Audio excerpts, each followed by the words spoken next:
To get started, for our creme anglaise, we will add our egg yolks to a container large enough that we can hold everything.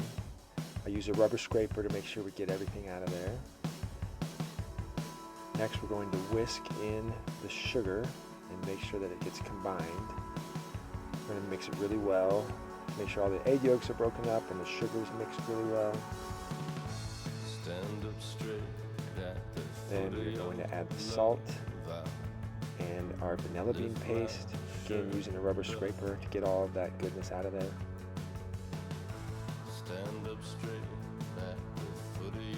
Then we're going to whisk it all together.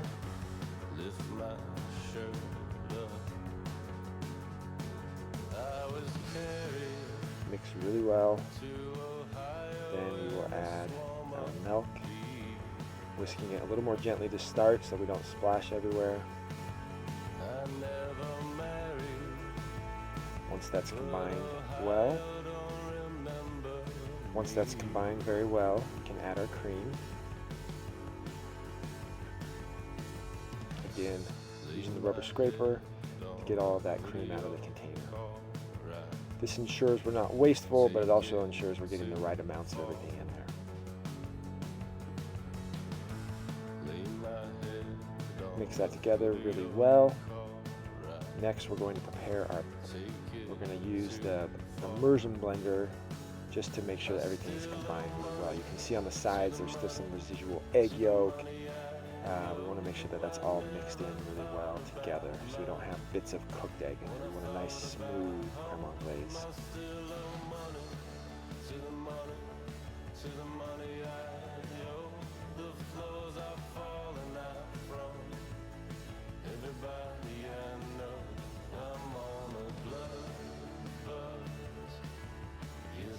Now we're going to get our bags ready. So again, I like to use the freezer version of the Ziploc bags. They're a little more heavy duty. I'll fold down the top about 2/3 or half the way down. This ensures we don't get drips on the locking part of the bag. Make sure they don't make a mess. So gently pouring the cream in, holding the bag to make sure it stays stable. It doesn't slosh everywhere. I try to make the bags as even as possible. You know, again, you may be making just a single bag, and so you won't have to worry about dividing it between multiple bags. Again, using our rubber scraper.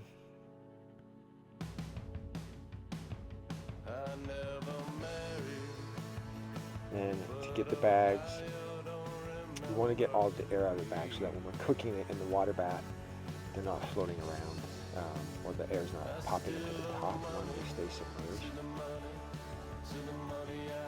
So the way I like to do this is essentially almost fold the bag in half. So I'll close the Ziploc about 3/4 of the way and then just slowly roll it down so that all the air gets pushed out of the top, and then finish locking the bag or zipping the bag closed. And I'll repeat this with the other remaining bags.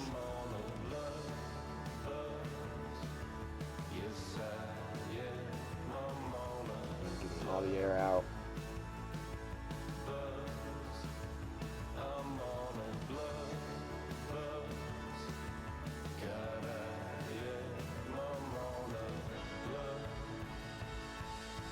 Setting up our water bath, we just want to make sure it's up to 167 degrees. Then we will go ahead and submerge our creme anglaise in there. And then we're going to add some plastic over the top. This just helps keep the heat in, and the sous vide doesn't have to work as long. Halfway through, we're going to give it a little shake just to kind of essentially stir up the things in the bag. And then at our 1 hour mark, we'll go ahead and pull the plastic off.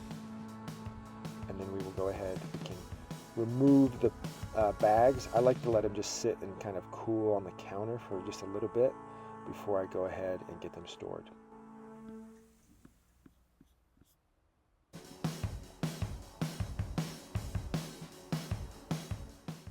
Once the custard's cool, I will put it in the fridge to cool completely. Then I will I'll transfer it to a deli container or some other container to hold it, give it a whisk, and as you can see, it's beautifully smooth, great custard texture, perfect for any way you want to use this custard.